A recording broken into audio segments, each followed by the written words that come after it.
Em participação na sessão de hoje da CPI da pandemia, também conhecida como CPI do Circo, CPI da Cortina de Fumaça e Tribunal de Renan Calheiros, o senador Marcos Rogério proferiu severas críticas contra o governador do Amazonas, Wilson Lima, e fez contundentes questionamentos a Marcelo Campelo, ex-secretário de Saúde do Estado. Marcos Rogério asseverou: sobre Manaus, no Amazonas, todos sabemos que a crise certamente foi agravada com os escândalos de corrupção. Gostaria que o governador do Amazonas estivesse sentado nesta cadeira para responder objetivamente às perguntas, mas ele fugiu da CPI. Houve absoluta falta de previsibilidade. Escolheu expor a população do Amazonas ao risco de morte por irresponsabilidade administrativa.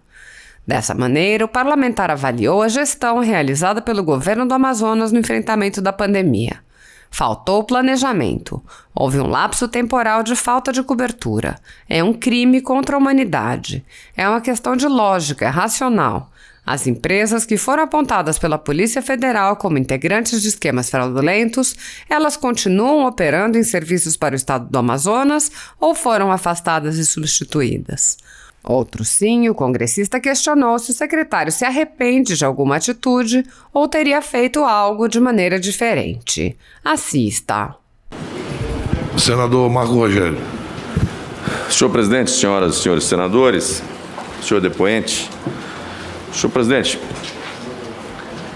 o ex-secretário executivo do Ministério da Saúde prestou depoimento perante esta CPI e, em sua exposição, fez referência sobre a precariedade da rede de saúde de Manaus, citando que ela está historicamente entre as piores proporções de leitos de UTI por 100 mil habitantes do Brasil. Ou seja, dentro do quadro nacional, Manaus e o Amazonas já amargavam uma crise na estrutura de saúde. Tenho defendido que qualquer apuração de responsabilidade sobre enfrentamento da pandemia considere os aspectos gerais da saúde brasileira, além de diversos outros fatores envolvidos nesse processo. Sobre Manaus e o Amazonas, todos sabemos, inclusive, que a crise certamente foi agravada com os escândalos de corrupção.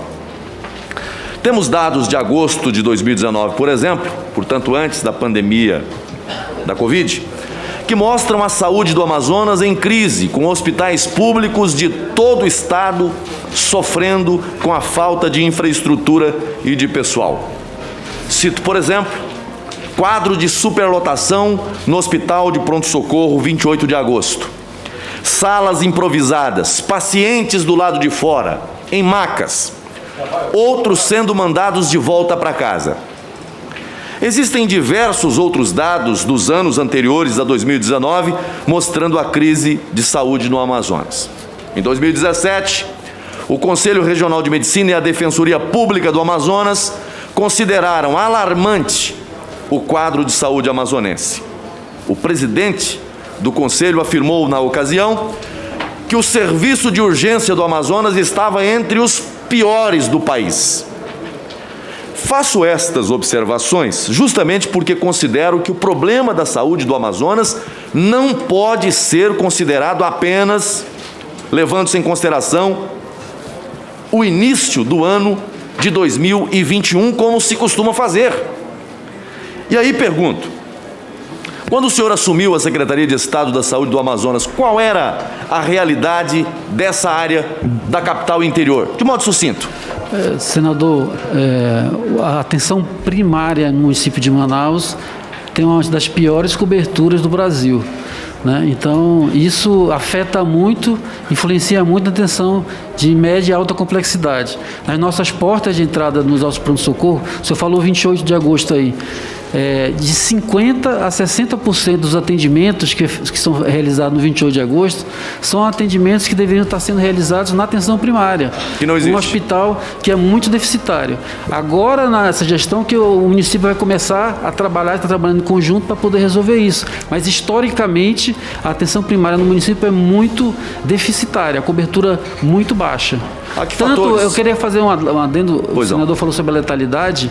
A letalidade em Manaus foi 5%. em Manaus. No interior, 1,92%, mais ou menos. Então, por que nos 61 municípios, letalidade menor? Porque a atenção primária nesses outros municípios é mais eficiente, está mais presente, próximo da população para dar aquele primeiro atendimento. E em Manaus há essa deficiência. A que fatores Vossa Senhoria atribui essa realidade em Manaus? Bom, eu acho que nós temos, historicamente, um período de organização da rede. Antes de 2014, 2013, pelo menos isso é que os servidores relatam, mas aí houve uma descontinuidade dessa organização. Foram anos com essa disputa do governo do estado do Amazonas e a prefeitura de Manaus em relação às suas competências, né? O município dizendo que não tem dinheiro para investir e o estado assumindo esse investimento sem ter esse diálogo. O que de fato faltou foi trabalhar com a lógica do SUS, que é uma lógica de que nós temos que dar as mãos, né, tripartite, né, federal, estadual e municipal, e isso não acontecia. Como o quadro da saúde do Amazonas já não era bom antes da pandemia, por que o governo não providenciou a abertura de novas licitações de insumos, como o oxigênio, por exemplo, logo nos primeiros meses da pandemia? Bom, eu não estava na gestão na época, né? O que nós sabíamos é que a produção da White Martins era suficiente para a projeção que estava dando, tanto que foi na primeira alça epidêmica, o máximo que se atingiu ali foi um consumo de 30 mil metros cúbicos de oxigênio. E aí, no segundo semestre, quando eu já assumi lá, tem o projeto de aquisição de mini usinas. Nós disparamos o processo, mas fomos surpreendidos já com a segunda alça epidêmica e foi muito maior do que qualquer previsão que nós pudéssemos fazer. Eu pergunto isso e gostaria que o governador do estado estivesse sentado na cadeira que Vossa Senhoria está, para responder objetivamente essas perguntas, e ele fugiu da CPI. Mas pergunto a Vossa Senhoria, que assumiu a pasta na sequência. E pergunto isso, inclusive, porque dados da Fundação de Vigilância em Saúde do Amazonas mostram que o número de casos de Covid-19 cresceu de forma gradativa, ou seja, era possível um acompanhamento planejado. Por que então não houve a compra do oxigênio à medida em que a pandemia avançava? Estou dizendo isso porque eu tenho aqui os dados. Só do mês de dezembro, nós tivemos 2 de dezembro, 698, 17, 894, 30 do 12, 1.369, 31 do 12, 1.400, depois vai para janeiro, 5, 1.928. 8, 2.342, 14, 3.800. Ou seja, há um processo de crescimento ao longo do ano de 2020 e se avolumando em 2021. Por que não se tomou providências em relação ao oxigênio antes? Com relação ao oxigênio, durante o mês de 2020, a média de consumo ela ficou em torno de 15 e 16 mil, que era a média um pouco maior antes da primeira alça epidêmica, mas que não apresentava ali risco de fornecimento. Tanto que a White Martins continuou fornecendo de forma regular até essa fase do mês de dezembro, que foi quando houve a explosão de casos em relação à contaminação. E essa explosão, senador, nós sabemos agora que foi uma variante que circulou de forma descontrolada na sociedade. Então, houve maior número de contágios, maior número de internações e, infelizmente, maior número de óbitos. Secretário, infelizmente, essa não é a lógica dos fatos. Você não tem uma situação num dia e no outro dia uma situação que leva ao colapso uma estrutura pública de saúde. Eu tenho documentos aqui que comprovam que o estado do Amazonas deixou passar praticamente todo o ano de 2020 em meio à pandemia para ampliar a compra de oxigênio. Só assinou aditivo com White Martins no dia 23 de novembro de 2020 para atender o aumento da demanda de oxigênio decorrente da pandemia. Na ocasião, o governo valeu-se de última hora do percentual máximo de aditivo previsto na Lei de Licitações. Ou seja, o governo do estado do Amazonas deveria ter feito antes. Primeiro, no primeiro momento, quando se identificou o crescimento dos casos, aditivar-se. E a Lei de Licitações estabelece um teto máximo de 25%. Teria que ter feito, no primeiro momento, um aditivo no seu limite máximo, por precaução, como medida de planejamento. Não fez. Num segundo momento, teria que ter instaurado um novo processo licitatório para ampliar a aquisição do insumo. Ou seja, houve absoluta falta de previsibilidade. Escolheu expor a população do Amazonas ao risco de morte. E foi isso que aconteceu no estado do Amazonas, por irresponsabilidade administrativa. Lhe pergunto, Vossa Senhoria chegou depois. O senhor tinha conhecimento específico da situação desse contrato com a White Martins, que eu mencionei aqui, do aditivo? Sim, a White Martins solicitou um aditivo. Quando? De 25% em julho. Esse processo foi tramitando, mas a ênfase da White Martins... A data novamente de quando a White Martins pediu... No mês de julho. Julho. Pediu o aditivo... para dar lastro orçamentário ao contrato, em virtude da projeção do aumento de consumo mensal, da média mensal. Ela pediu em julho. Antes da primeira alça, senador, a média era menos de 15 mil. E após a segunda alça, a média subiu um pouco para em torno de 18 mil metros cúbicos por dia. Então, o que a White Martins pediu foi um ajuste contratual para dar lastro orçamentário. Ela pediu aditivo. Sim, aditivo contratual. E ela vinha informando o estado do Amazonas, o governo do estado, sobre a situação do quadro de oxigênio. Precisava rever o contrato. O estado foi notificado algumas vezes pela White Martins. O processo tramitou para poder fazer o aditivo, mas veja que esse aditivo 6 meses? de 25%, senador, o aditivo de 25%, se nós formos analisar o que aconteceu depois, ele não faria frente à demanda, né? Nós tivemos, não faria frente à demanda. O que faria frente à demanda, o que daria resposta positiva à demanda era A planta dela não dá para produzir mais do que ela produz. E ela produz para os hospitais particulares. O erro foi nós não termos ido buscar fora de lá o oxigênio e ter condições de transportar esse oxigênio, porque a planta de produção da White Martins, ela atende. Lá tem 2 empresas que produzem oxigênio. A Carbox, que produz muito mais para o distrito, porque nós usamos muita solda e precisamos de muito oxigênio na solda. Lá, muita coisa é utilizado solda, então é oxigênio.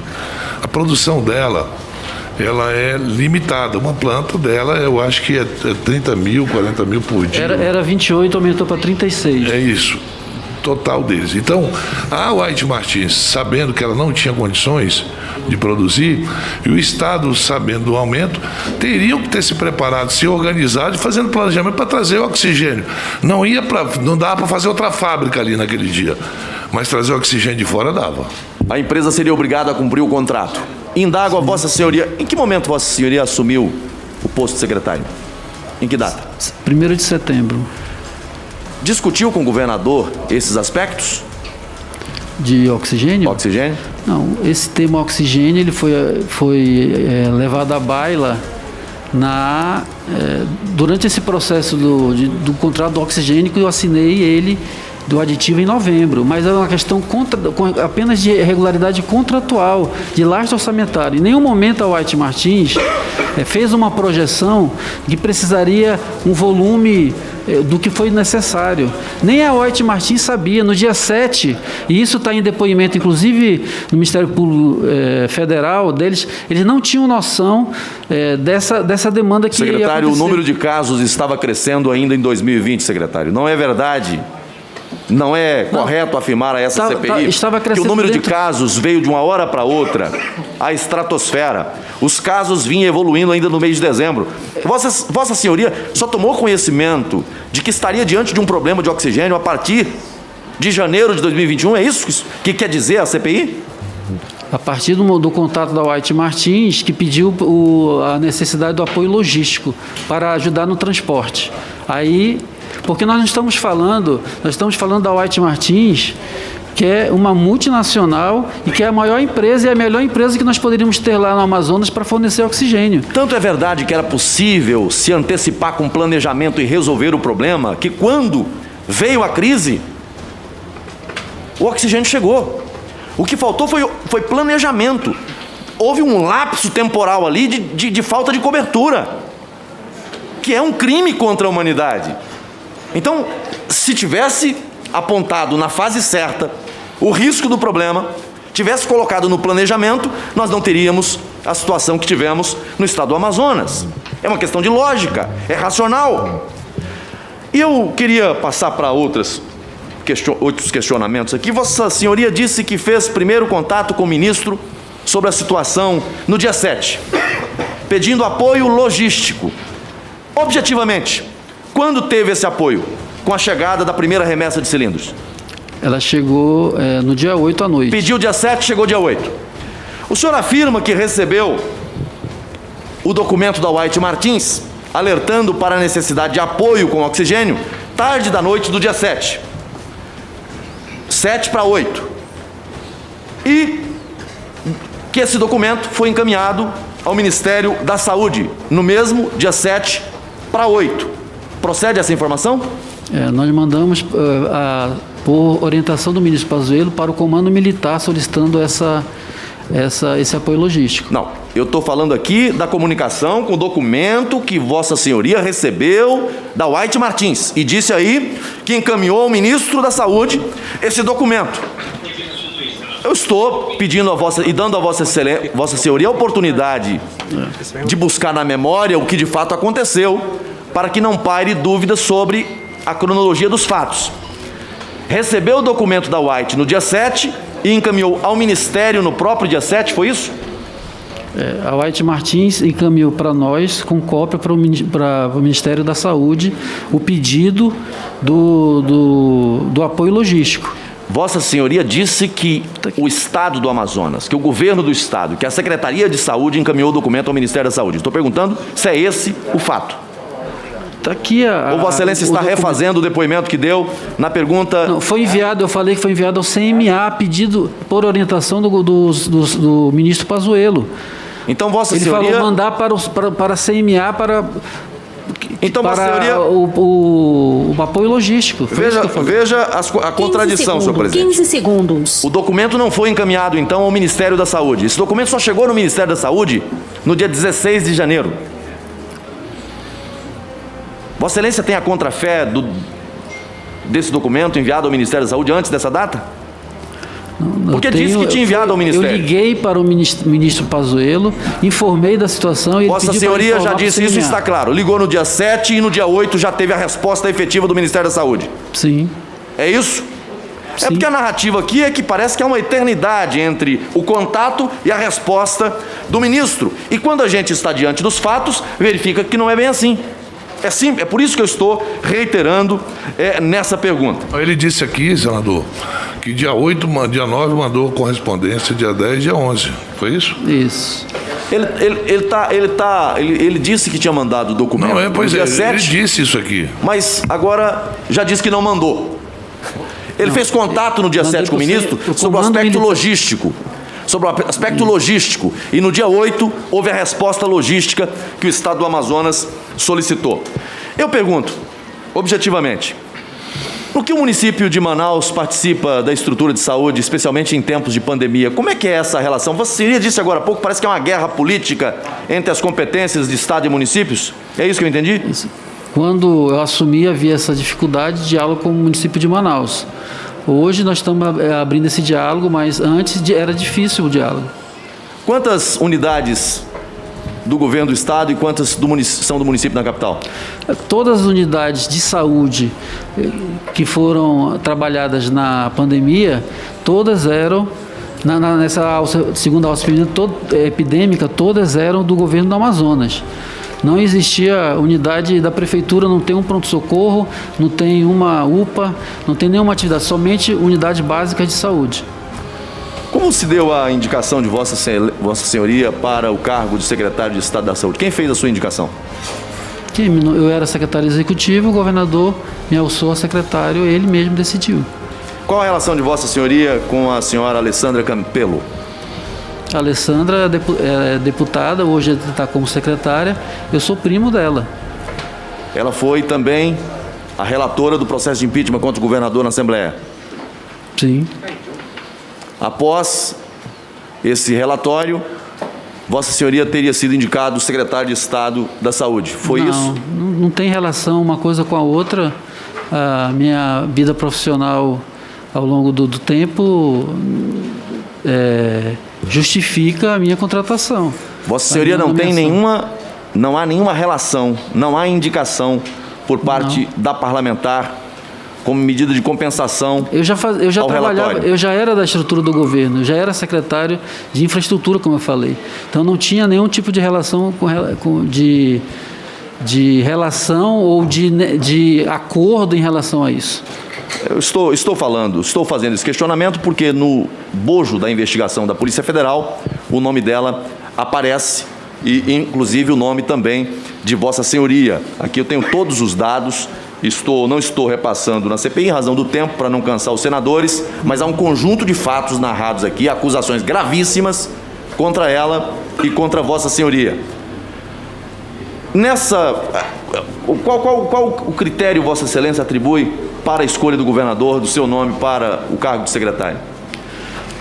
Como eu falei, a Secretaria de Estado de Saúde possui excelentes técnicos na área de saúde, mas o problema dele era essa organização administrativa. E foi nesse foco que eu trabalhei lá, em conjunto com os servidores da saúde, na reestruturação da Secretaria. Deu certo? Que vinha tendo muitos problemas ao longo do tempo. Atingiu o objetivo? Eu fiquei somente 10 meses lá, senador, então muita coisa precisa ser feita ainda, problemas crônicos de décadas não se resolvem em 10 meses. Silvio Romano Júnior, pergunto, como o senhor escolheu para ser seu secretário executivo na pasta da saúde? Foi Vossa Senhoria que o escolheu ou foi o governador que escolheu o teu secretário executivo? É o governador que escolhe.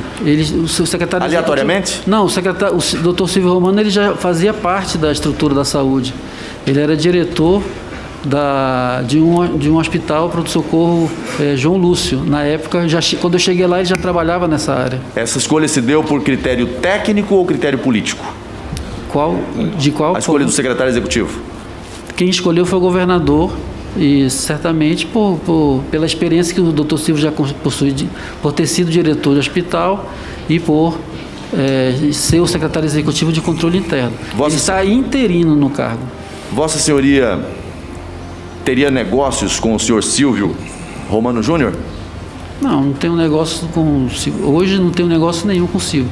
Trabalhei com o Silvio Romano na prefeitura, na Prefeitura de Manaus, e em 2005 nós chegamos a trabalhar juntos numa empresa, mas fechou em 2009. Ele teria sido seu avalista numa transação de crédito? Sim, nós estávamos em parceria na empresa e ele foi avalista em vários negócios, porque ele fazia parte, ele pegou uma licença da prefeitura e ficou trabalhando comigo em relação a esses negócios da empresa que trabalhava com reformas e obras. Eu não quero constranger Vossa Excelência, apenas estou indagando sobre fatos e sobre a sequência para a nomeação. Primeiro, a nomeação de Vossa Senhoria. Na sequência, Vossa Senhoria deixa a Secretaria de Estado da Saúde, mas fica em seu lugar alguém que Vossa Senhoria diz que não escolheu, mas que tem relações negociais. Foi o governador que apresentou ele a Vossa Senhoria ou Vossa Senhoria apresentou ao governador? Quando eu cheguei na saúde, ele estava lá, não fui eu que indiquei ele para a saúde. Na verdade, eu reencontrei depois de mais de 10 anos que eu não tinha relação com ele nesse nível que o senhor está falando. Eu tenho aqui todos os documentos que estão, inclusive, em posse da CPI, à disposição das senhoras e dos senhores deputados. Eu não estou aprofundando nesse aspecto em relação a esses documentos, porque eu tenho, dentro dessa CPI, o cuidado de procurar sempre um nexo entre o que está se afirmando e o que está se investigando. E não descarto a hipótese de, a partir da análise mais profunda desses documentos, de repente propor aqui a reinquirição de Vossa Senhoria. Eu pergunto, por fim, a Operação Sangria, a qual o senhor é um dos investigados, deflagrou no dia 2 de junho de 2021, operação com o objetivo de investigar crimes contra pertencimento à organização criminosa, fraude à licitação e desvios de recursos públicos. Uma das linhas de investigação apontou que o hospital Newton Lins não atendeu às necessidades básicas de assistência à população atingida pela pandemia. Além disso, conforme consta no relatório final da CPI da Saúde na Assembleia do Amazonas, que, aliás, fiz aqui o requerimento para a convocação tanto do presidente dessa CPI quanto do relator dessa CPI, que eu gostaria muito que viesse aqui também prestar esclarecimentos. Nesse relatório, por exemplo, todos os serviços prestados na referida unidade hospitalar ocorreram sem contratos formais. Sem contratos formais. Todas as empresas prestadoras de serviços receberiam a contraprestação dos serviços prestados sob a forma de pagamento indenizatório. Em tais processos não há sequer um contrato administrativo que estabeleça os direitos e obrigações das partes. Por vezes, sequer se encontra pesquisa de preços como com os demais fornecedores. Simplesmente o próprio fornecedor monta o processo administrativo com a proposta de preços, certidões negativas e nota fiscal do serviço prestado, e a Secretaria de Saúde efetua o pagamento. Lhe pergunto, o senhor tinha conhecimento dessa prática que começou antes de Vossa Senhoria e se manteve na sua gestão? Esses pagamentos, quando eu cheguei lá, o Hospital Newton Lins já estava funcionando e existe um problema crônico na rede de pagamentos indenizatórios, que um programa se arrasta há décadas, né? E, inclusive, o deputado Péricles, inclusive na CPI, citou isso, da criação de uma comissão de eliminação de pagamento indenizatório que eu criei justamente para eliminar esse problema crônico na rede. Pergunto por fim, em relação a esse ato, a essa decisão de manter esse sistema de pagamentos, havia pressão, orientação, recomendação, determinação para que se mantivesse esse modelo de pagamentos? Não há pressão. Recebeu ordem de alguém para manter esse modelo? Não há ordem para manter modelo, pelo contrário, nós temos um planejamento, né, eu era secretário, tinha uma programação, a ideia é que até o mês de agosto a gente consiga eliminar aí, grande parte desses pagamentos. Eu estou lhe perguntando isso porque Vossa Senhoria disse antes que há problemas crônicos na saúde do estado do Amazonas.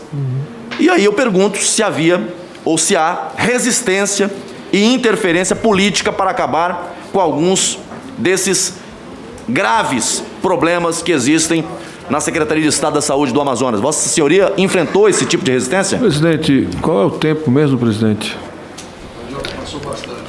Já estou concluindo, presidente. Senador, quando a gente tenta mudar um processo que está há décadas, evidentemente que as empresas elas procuram se manter no contrato que estão, mas não houve nenhuma pressão em relação a isso, e eu, enquanto estive lá, estava firme no propósito de eliminar esses pagamentos indenizatórios. Conseguiu? Uma parte foi conseguida e nós tínhamos um planejamento que até agosto eliminar pelo menos 90% desses pagamentos. A última pergunta, e concluo agradecendo a tolerância do presidente e dos demais membros. Das empresas que foram apontadas pela Polícia Federal como integrantes de esquemas fraudulentos, essas empresas continuam operando e prestando serviço à Secretaria de Estado da Saúde do Amazonas ou foram afastadas e substituídas? No processo específico que foi feito da quarta fase da Operação Sangria, elas não forneceram para o Newton Lins, eu não permiti que fornecesse. Agora, elas têm contratos em outras unidades de saúde que estão trabalhando até o momento que não tem nenhum nexo causal em relação a outra unidade, no caso da Newton Lins. Vossa Senhoria disse aqui no início que falou da família, dos filhos, da esposa. Pergunto e encerro por aqui. Depois desse tempo que passou à frente da Secretaria de Estado da Saúde do Amazonas, a par de tudo o que vem acontecendo, se arrepende de alguma coisa? Se pudesse voltar no tempo, faria diferente? Eu, senador, trabalhei diuturnamente na secretaria, junto com as equipes de saúde, para resolver os problemas que eu estava enfrentando. Eu tenho a humildade de dizer que eu fiz o que eu pude fazer dentro da secretaria. Eu trabalhei e me dediquei, junto com os demais secretários da saúde e as equipes de saúde, que são muito valorosas, para fazer o máximo possível para salvar o maior número de vidas. Então, Senador... toda a experiência, na minha opinião, ela é rica e precisa ter lições aprendidas, mas eu agradeço a oportunidade de ter passado pela saúde, porque, de fato, ela me ensinou muitas coisas que, inclusive, o reconhecimento de uma área de profissionais muito dedicados e comprometidos. Obrigado, presidente. Obrigado, senador Marco Rogério. Senador